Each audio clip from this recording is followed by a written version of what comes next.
Hello and good evening. I'm so excited to welcome you to this session. Tonight, we're talking about how to talk to children about the pandemic. I first want to acknowledge the Abu Dhabi Early Childhood Authority for making this initiative a reality. Especially in these difficult times, it's important to have opportunities to connect and learn from one another and gain ideas to build our confidence and help support our little ones. It's an honor to be here with you. My name is Christine Snyder. I live in Michigan in the United States. I'm an early childhood specialist. I currently run an early childhood school. Right now, we have about 90 children each day, a much smaller capacity due to the pandemic, typically about 160 children. I also have two children of my own. I have a 7-year-old son and a 1-year-old son. So the ideas that we're talking about are not just the ideas that I help my families use in my school, but also the ideas that my husband and I use in our home. And it's certainly been an unusual 7 months for us to think about how we support our children in these difficult situations and also how we take care of and support ourselves as parents, as humans living through something that we don't have prior experience with. So I'm going to share my presentation with you and we will get started.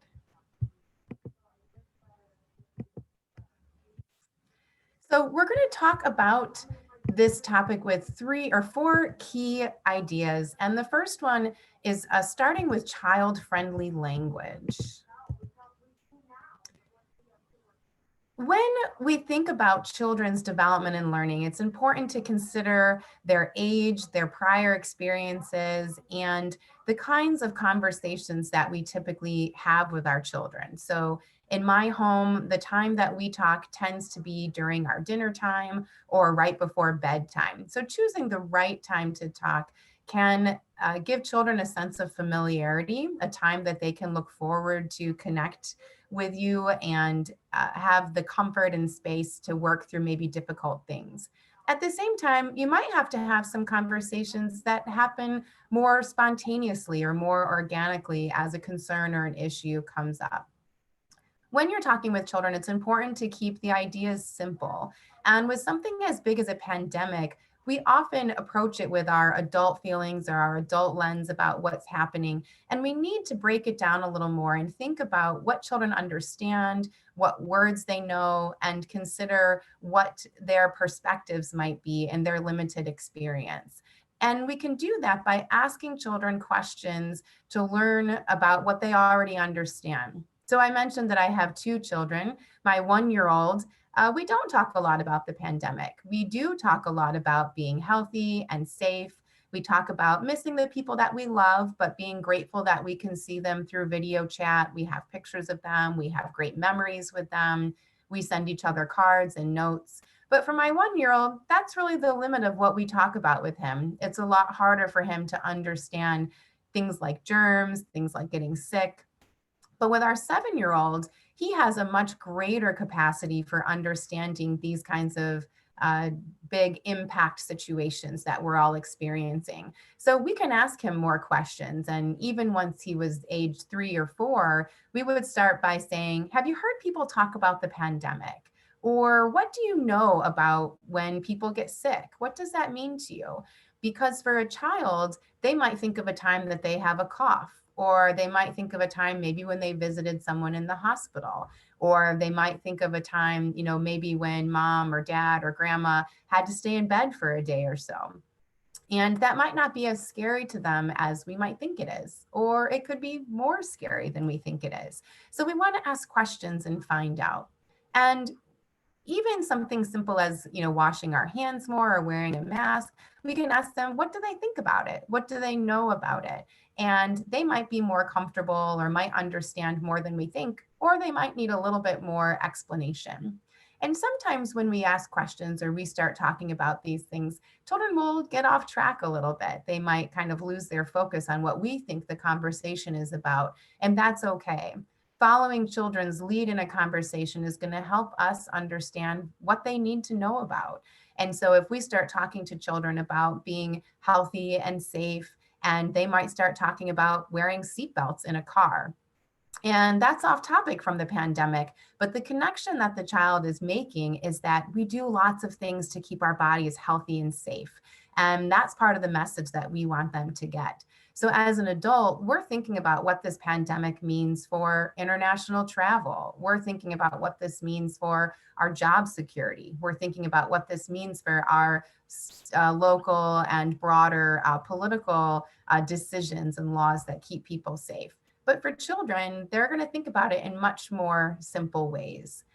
If children are feeling insecure, uncertain, or stressed, we can start by talking about what is changing and what is not changing, and identifying those places where children have stability, that they can count on something consistent and familiar, can be really reassuring if they're having some big feelings. So in our family, the things that were not changing was that mom continued to work and dad continued to stay home to take care of the children. Two things that were changing was that mom was working from home and my son stopped going to school to learn. He started learning at home. Something else that was changing was that we weren't visiting our family and friends. But what was not changing was that we would spend time together in our home as our little family unit.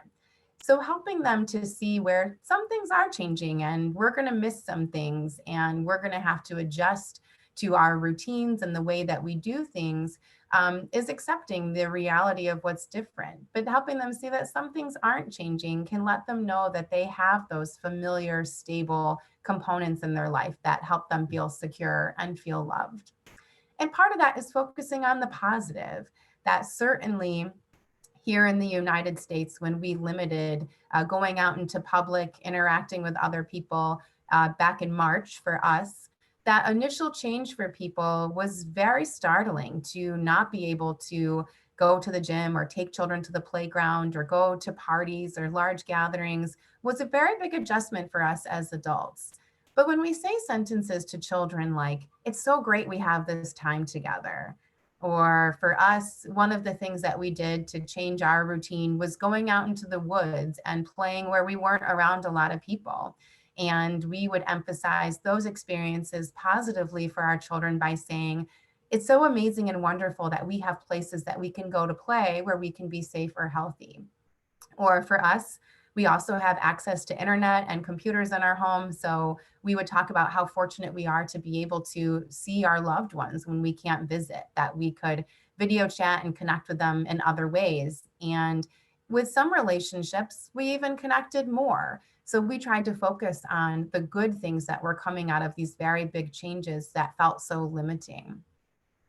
It's also important to talk about, with the emphasis on health and safety, all the ways that your family is making sure that you are all staying health and safety. Children need that reassurance to know that they're protected. That's part of their basic needs and part of their relationship with you as caregivers and parents is to make sure that they're healthy and safe. So you can talk about whether it's washing your hands more or limiting inviting people into your house or going into other homes.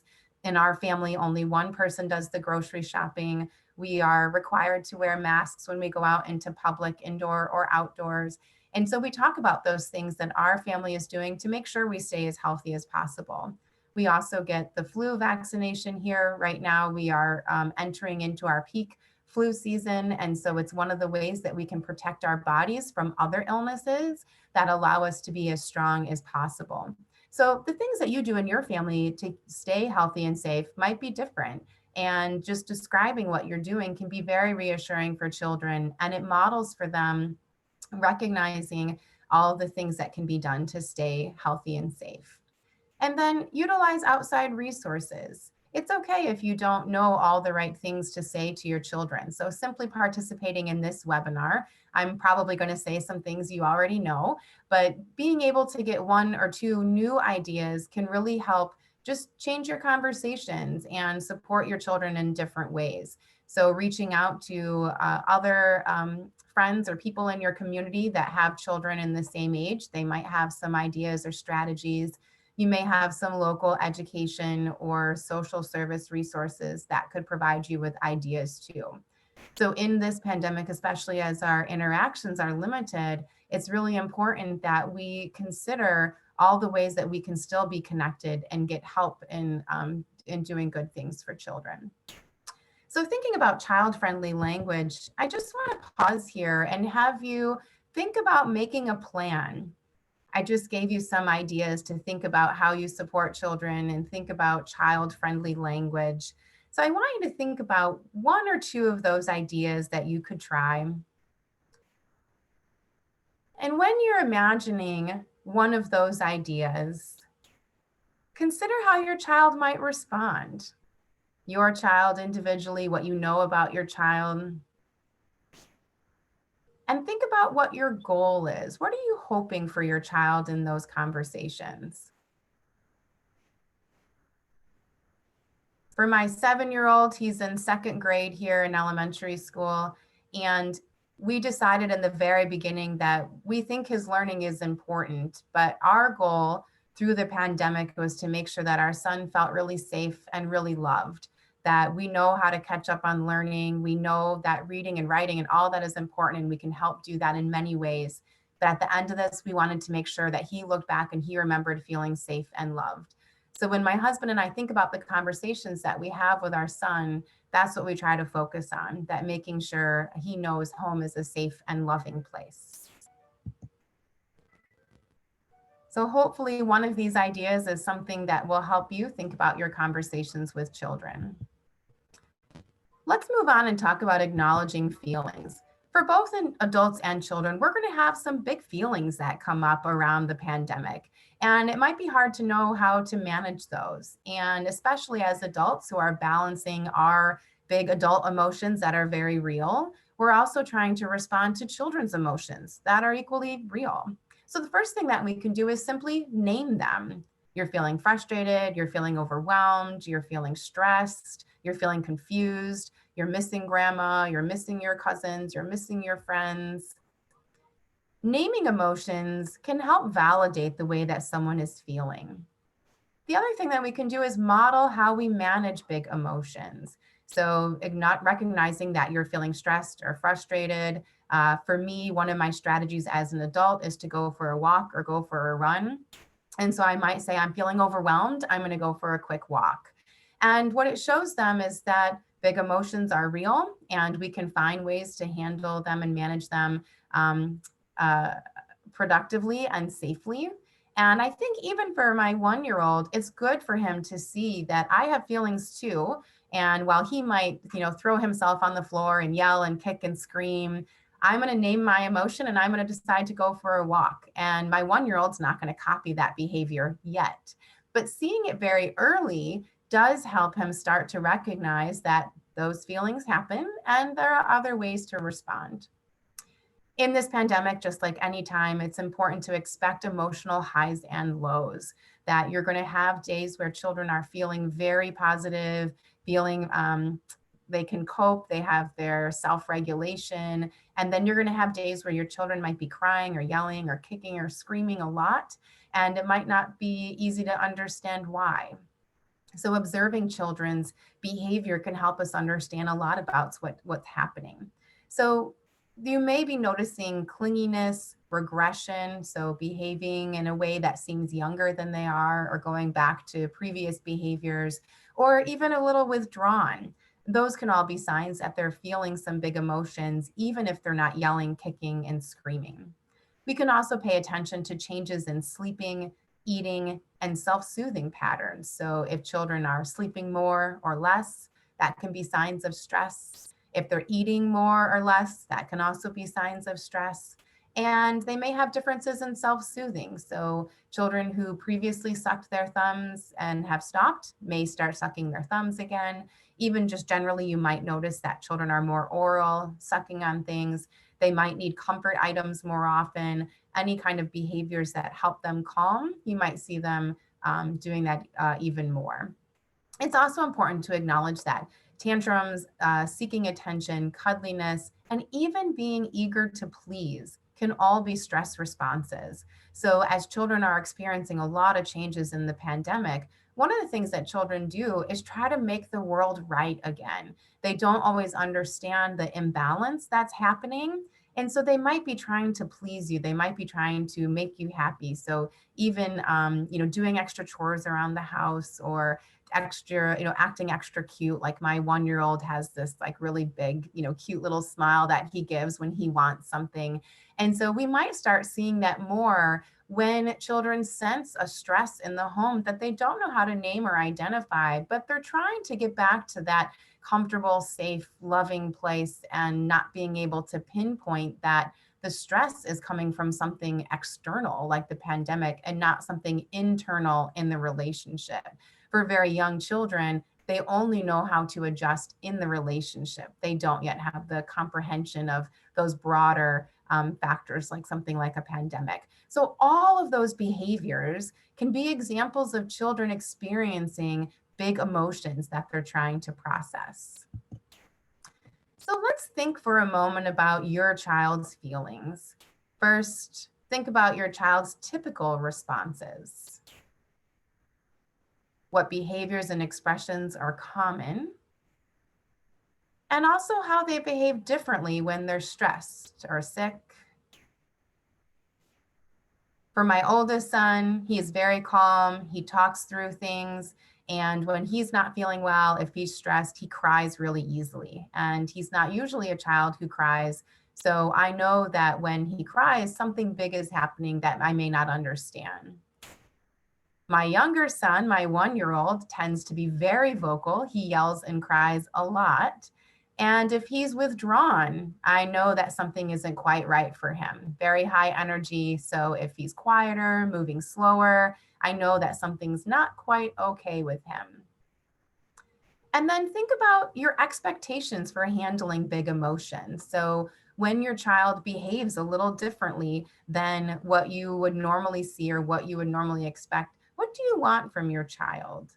So for my 7 year old, he's much older, but even when he was 4 or 5, we would say, these are respectful ways you can let us know you're not okay, that yelling at us or hitting us are not appropriate or safe ways. And if you need some time to calm down in your room before you're ready to talk, that's okay.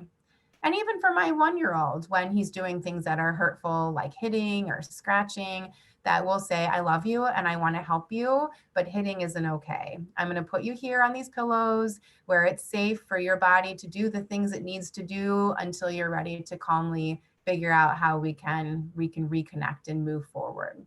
And so discussing those expectations in your life with the people that help care for your children can help you organize what you're hoping that situation to look like. And you can practice some language when you're not in the moment of responding to maybe a behavior that's not acceptable for you. Here are those thoughts about acknowledging children's feelings. Hopefully, one of those things helps you to think maybe differently or in a new way about your child's expression. Certainly feeling big things in this pandemic as changes are happening and they're absorbing some of the stress that we as adults are carrying. So let's talk about stability and control. One of the ways that we can help children is providing some consistency through routines, through relationships. And this might not mean that every day is the same, but there might be some moments within the day that children can count on that build some predictability. One of the reasons that the pandemic is stressful is because it's so unpredictable that children may not have something that they can understand or look forward to that feels like theirs. So we can provide familiar caregivers when possible. Certainly, not every family is able to have a parent who stays in the home with children. You may not be able to have a consistent nanny, caregiver, or babysitter with your children.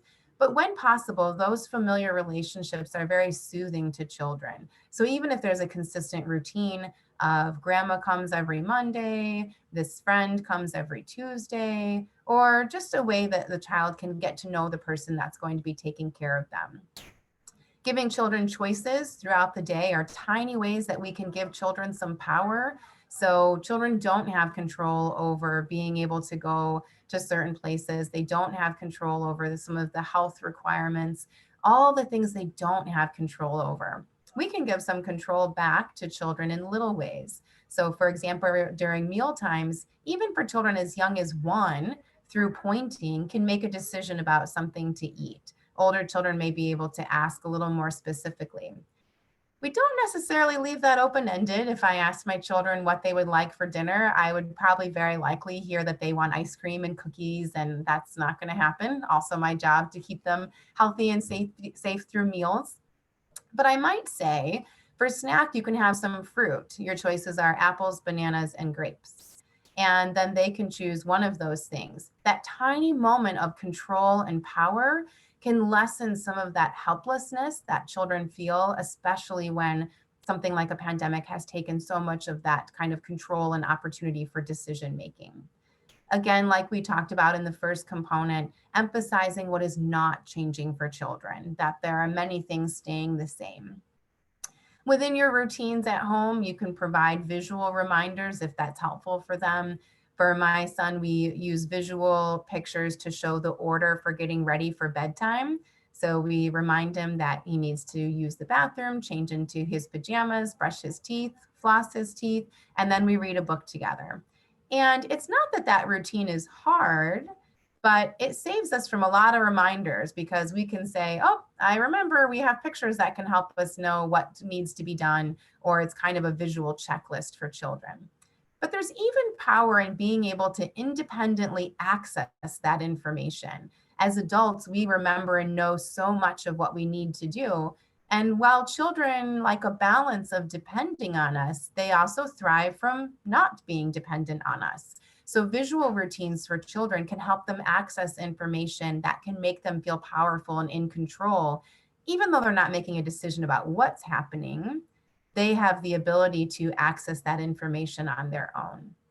All of those things are about giving children back some power where there may not be much. And children are very smart, capable, powerful little beings.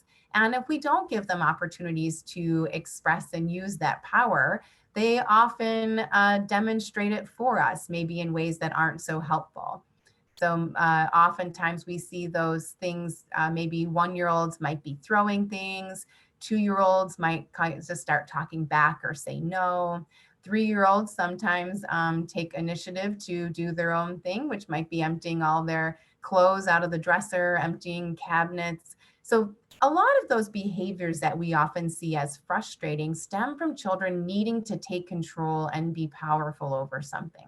So as adults, we can limit those opportunities to moments when it's reasonable for children to make decisions and have control over something. So maybe choosing what to wear or choosing between certain choices at meal times can give children back some of that power that they feel a need for. So let's think about your routines at your home. Are there any parts of the day that children can kind of count on or that are familiar? And are there additional ways that you can build in consistency and familiarity? For us, with the pandemic, we made 2 changes in our routine that our children could count on. And that was a family walk after dinner each night before bedtime. And that's where we do a lot of our talking about big things and about small things. We let our son make decisions about which direction we go, which street we go down, which we walk on this side or that side. So we give him some control and some opportunities to be powerful there. We also built in some family reading time. We had always read books together, but now we choose a chapter book that we read aloud together each day. And that's built in something that my son can look forward to while everything else has been kind of uncertain. So consider, how are there other ways that children can feel powerful in your day? We often let our children choose the music that we listen to. We let them choose where they sit at mealtime. We let them choose the book that we read. And there's a ton of choices they don't get to make. They don't get to decide when bedtime is. They don't get to decide that they watch TV if it's not a TV day. So there are lots of ways they don't get power, but we try and build in little times where they can have some. So that's thinking about opportunities for stability and control. Let's move to our last component, and that's thinking about adult needs versus child needs. And on the screen here and on your handout, you can see that I listed just some of the adult needs and child needs. So for us, what we're really thinking about in the pandemic is our financial stability, our family health, our employment, caring for our family and friends, government communication and support. For children, they're thinking about some different things. They're really looking for reassurance, play. They need some unstructured time, stability and power, like we talked about. And both adults and children are going to be seeking emotional support, a sense of connectedness, a need to feel loved. They're going to need some patience from the people around them to recognize that we're all trying to do our best in this. We're all learning through this. And we all need some familiarity. I certainly know, as my job being the leader of a school has changed a lot in the last 7 months, I've really depended a lot on the relationship with my husband to help me talk through difficult things and to acknowledge that my feelings of stress and uncertainty are real, and that in our relationship, there's a lot of strength and love and familiarity that I can count on when everything else feels so uncertain. So when you have difficult moments with your children, it can be helpful just to pause and say, what's happening here?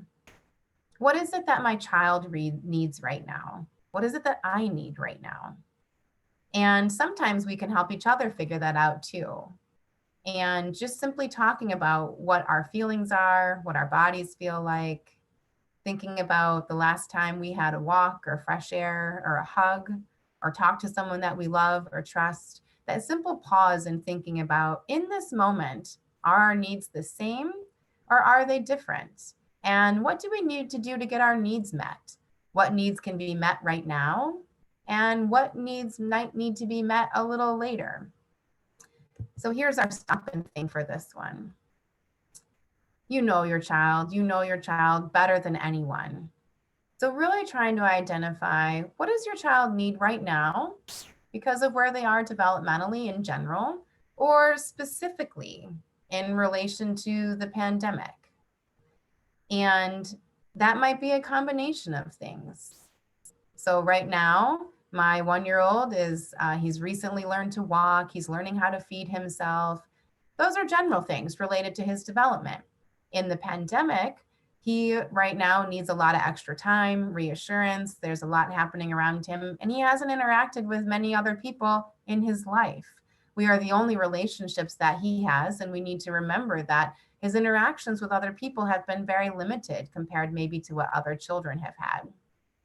3 and 4-year-olds are in a place of developing their autonomy and independence. So they're going to need to start understanding where they have some power and control, but where adults still set limits. Specifically in the pandemic, they're going to need more guidance around having routines. They'll need a place to talk about, why do we have to wear this mask? This is uncomfortable. This is itchy. Why can't we go places? So thinking about what they might be experiencing that feels new or different. And then slightly older children, 6 to 7-year-olds, they might be better capable of saying what their needs are. But sometimes emotions can get very big and they may not be able to describe what their needs are. So being able to anticipate that or ask questions that can help them feel comfortable talking about their needs can be helpful. It's also important to think about what your needs are right now. As parents, as people in a community trying to navigate something like a pandemic, where are you in your parenting development? So we're all growing as we learn with our children. We may want to think, as we have children, that we know exactly what we're doing as parents. And even as an educator, I've learned a lot over the last 8 years. And my second son continues to help me learn more. So what are your needs right now as a parent? As a partner, if you're in a relationship, you probably have roles and identities outside of the home as well. So what do you need to feel grounded? And then think about, which of those needs are the same? Like I said in the previous slide, you're probably all feeling a need to be connected, but there might be some other needs that are the same. There's a lot of times when my children just need some time to cuddle, they just need to have a hug. And then I realized in that moment that I really needed that too. So sometimes our needs are the same, even if they're hard to communicate. But also thinking about what needs are different. And are we making space for both? So I know in my life, I often have tasks that need to be completed, whether they're work tasks or doing the laundry or the cleaning or the cooking around the house. I have those tasks in mind that need to be done. But my children need different things too. They often need time. They need me to slow down. They need me to play. They need me to hug. They need me to read. And making sure I balance my time. And the more that we can meet needs, the less those needs kind of scream for attention. So when we build in opportunities for connection with our children, they don't have to spend as much energy demanding it. So spend some time thinking about what your needs are, what your children's needs are, how those might be similar or how those might be different. And recognizing that can be a simple step toward making some of these other things happen. When you know what your children's needs are, you can refocus your language. When you know what their needs are, you're more capable of recognizing, naming, and acknowledging their feelings. And a lot of what children need is around stability and control in your relationships, in your routines. And these factors can make those stress levels in your home less. So this is a brief overview on how we can talk to children about the pandemic. And we have some time for some questions. If you've had some that you can place in either the chat box, or you're also able to unmute and you can ask your question live. So I'm going to end my screen share so you can see my face closer, and we'll do some Q&A together.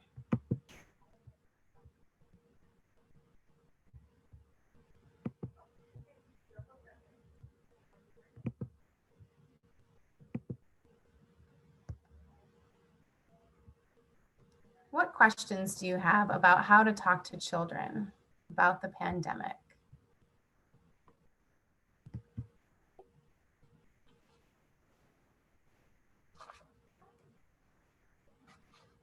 I'll keep an eye on the chat box, but I have a few questions here. I had talked to several of my friends who are also parents and how they were facing these challenges in their home and what kinds of questions have come up for them in the last 7 months trying to work through this. And one of the questions that my friend brought up to me was, how do you talk about it if you get sick or your child gets sick?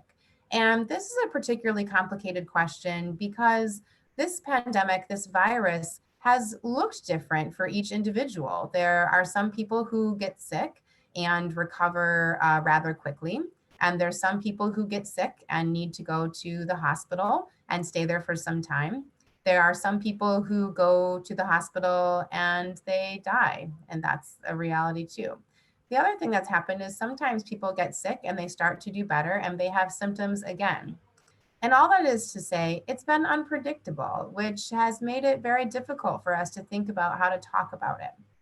So the advice that I would give people having the same question is to really rely on your medical professionals to help them understand the symptoms and the steps that are being taken to make the person who is sick feel more comfortable, and let children know that we know doctors are here to help us. They understand things that maybe we don't understand. They have ideas about how to keep our bodies healthy and safe that they can be very useful guides for us.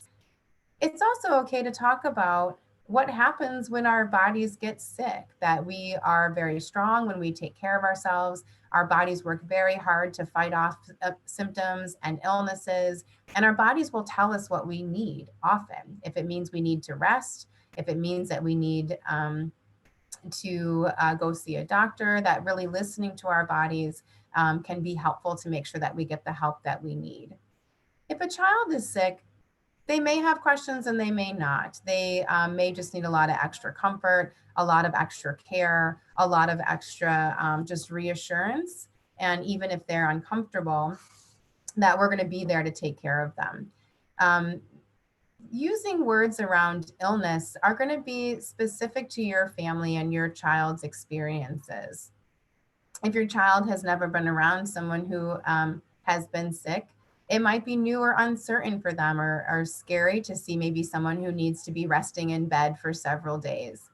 And if your child has been around someone who's been sick, their responses to it might depend on how that person recovered, if they were sick for a long time, if they recovered quickly, or if they didn't recover.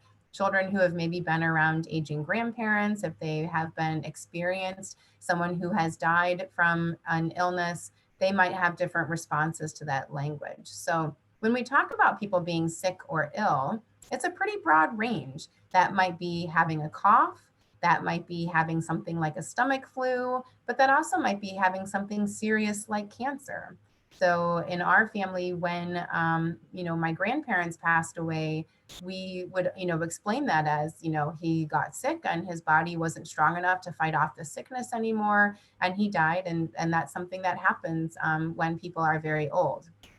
So that may be a useful explanation as my grandparents passed away, but that could cause a lot of fear in the way that we're using the word sick. Say if my, other son gets sick, using the same language might cause children to make that kind of extreme connection. So it all comes back to, how do you talk about these things in your home? What are the prior experiences that your children have had? And maybe what else can you add to distinguish between two different situations or multiple situations? And really going back to, we are so fortunate to have medical professionals that can give us guidance about how to treat our symptoms or what care is needed. So it's complicated, but it's definitely a personal conversation for how you want to have that in your home to support your child's individual development. One of the other questions that people have had was, these steps are very useful in thinking about how to interact with your child, but what if someone else is caring for your child?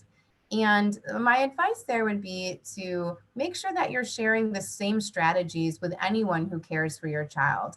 Help them to know what you already understand about your child, as you are you're the key expert in knowing your child, that you want to describe what you know about typical behavior for your child, what you know about atypical behavior, how your child communicates when your child is stressed or tired or not feeling well. And make sure that they're using the same ideas. So you can say, the things that we're trying to do in our home are create familiarity, can create consistency, create stability. These are the strategies that we're going to use. And the more that you communicate those to the other people that care for your children, the more responsive they can be to your children's needs. So certainly communicate, but also you can ask for their ideas too. If you have other people caring for your children, they might have ideas about how they can support your children. One of the other questions that was asked was, what if I'm feeling overwhelmed as a parent? And this is a very big, realistic question. It's easy to feel overwhelmed as a parent in general. Parenting is hard work, and you do it 24 hours a day, 7 days a week. So if you're feeling overwhelmed, even in general, it's important that we get assistance. As parents, we can be tired. It can often feel isolating if you don't have support in your home. But even if you do, you might need to seek some outside support. And that might be simply connecting informally with people that you trust or people that you care about. It might mean, simply calling someone to describe the way that you're feeling, to see if they have suggestions of how you can respond differently.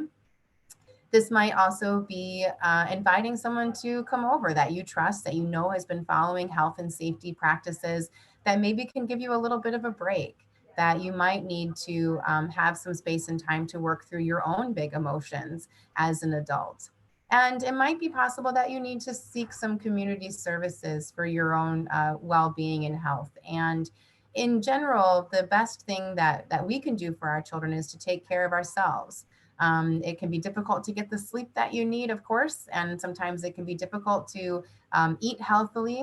But even going for routine checkups, making sure that you're getting periodic exercise, that you're taking time to recenter whatever it is in your religion or mindfulness practices, whether that's prayer, whether that's simply closing your eyes and breathing, whatever your routines you have to stay connected to that spiritual side, the emotional side, your mental well-being, that skipping over those things can really have a negative impact on us, and it can have a negative impact on our children. And it can accumulate over time to simply not being able to meet the needs of our children if we overlook our own personal needs as well. So, my key advice there is you absolutely might feel overwhelmed at times. Parenting is complicated, and the pandemic has made things even more complicated. And figuring out what resources you have access to, and also thinking about what you have time and space. Start with something small. And if that's calling a friend once a week, if that's taking a 10-minute walk every day, if that's simply stepping outside to get 10 minutes of fresh air, any little thing that you can do to improve your well-being or to focus on your needs can help you to feel less overwhelmed and to feel more capable of responding to your children's needs. The next question I had from my friends was book recommendations. And there are some really great videos out there and resources on talking to children about the pandemic.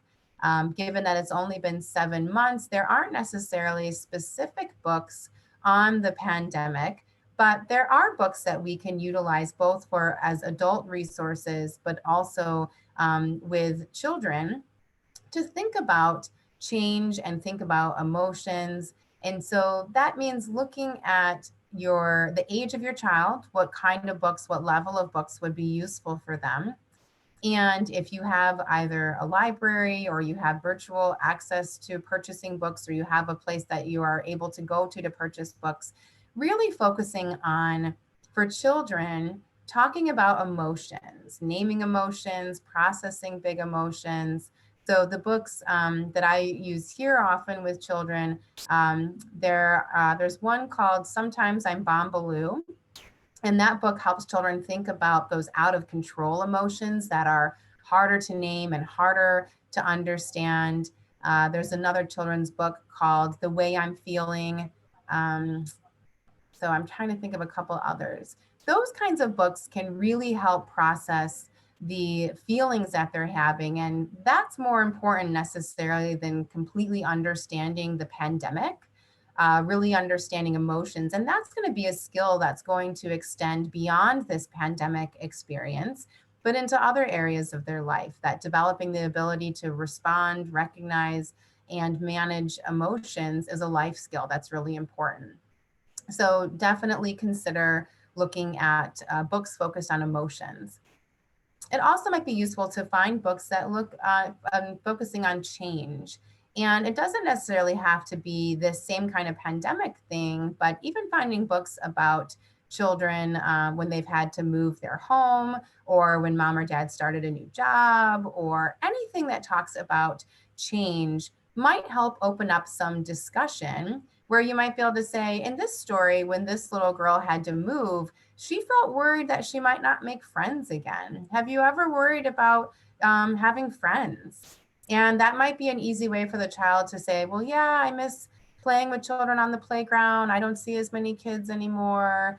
And even though the story isn't about a pandemic, the story might elicit conversation to help you understand your child's perspective and maybe what else they're feeling or thinking at this time.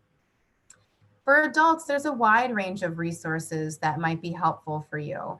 And simply thinking about conversations with children, there's a book called How to Talk So Kids Will Listen, and Listen So Kids Will Talk. And that's really reframing our conversations about what we say to children and how we respond when they say things to us. And one of the great pieces of advice that I've heard is that if you want children to talk to you about the big stuff, you have to listen to the small stuff. And that seemed like really great advice before I was a parent.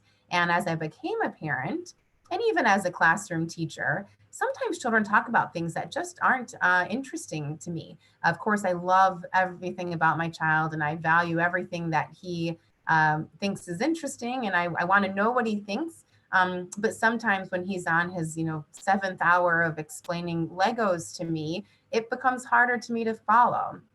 So in those moments where I kind of like am nodding, like, okay, go play, I try to remember that creating that space for what he thinks is important is also going to make the space for what I think is important.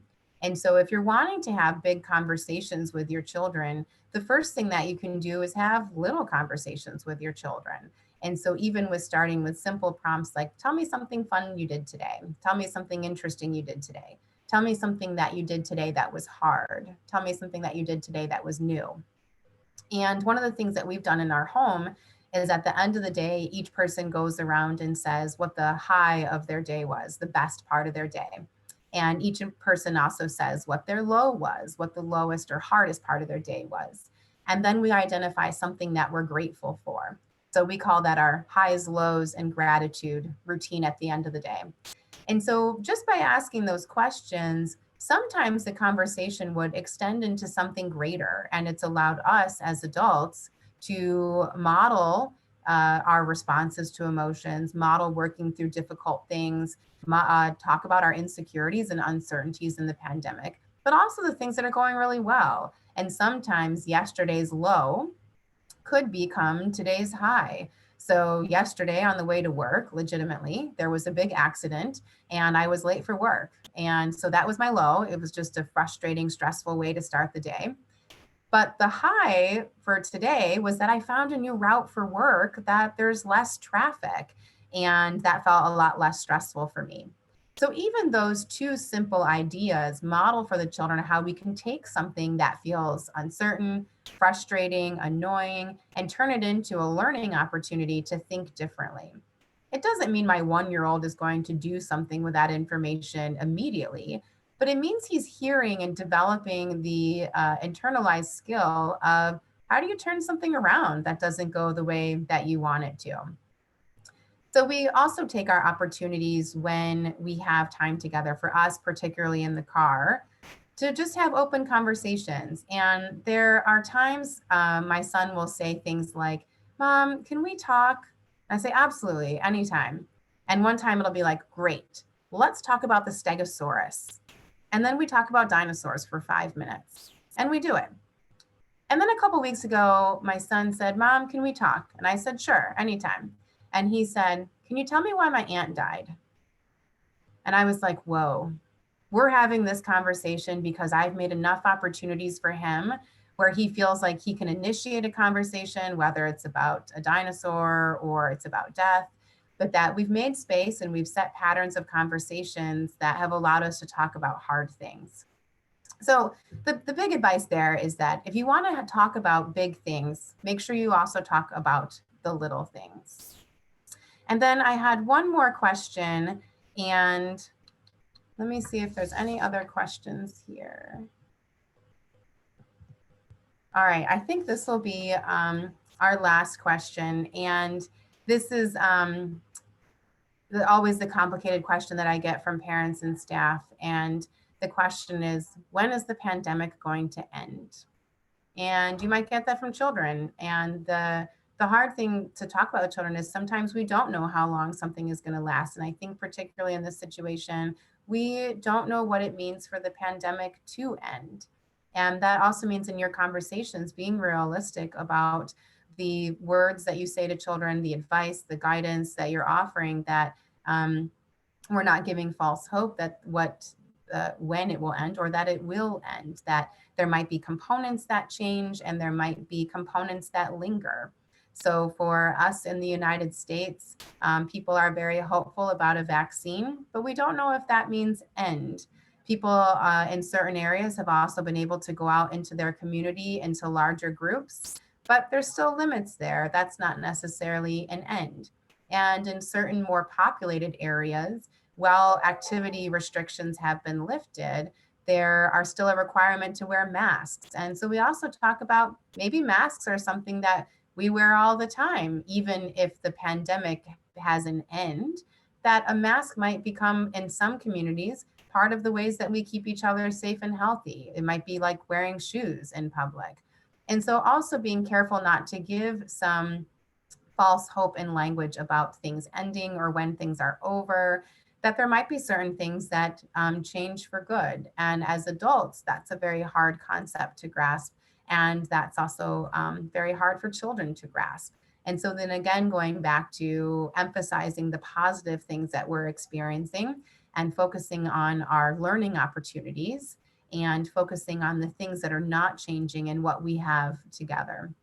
So even in my school, we have experienced a lot of emotions about things that have changed or things that we wish would go back to a certain way. And we've tried to really take out our language around when things go back to normal, partly because after 7 months, that false hope of some sort of normal, I think, has caused some burnout, that wanting things to return to the way they were maybe in 2019 isn't giving us good energy to persevere through what we're facing right now.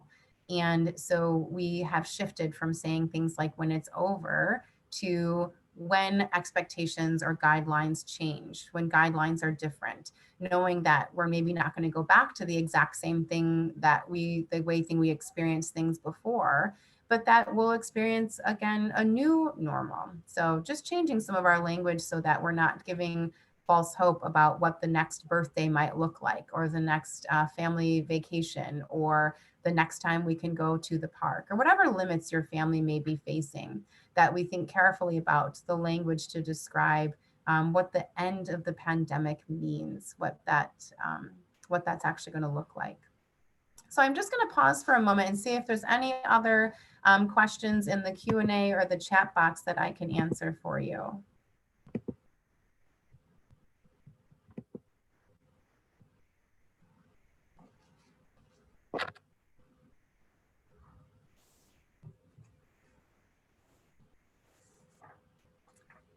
I again want to thank you so much for your time this evening. I know your time is precious. I know you are balancing things in your home and supporting your children, and that's exactly why you are here. I do want to let you know about 3 other opportunities for us to have a conversation, same time, again on Thursdays. There's 3 more topics. Next week, we're going to be talking more about emotions and how we can support that through children's play. So I hope you'll join me again.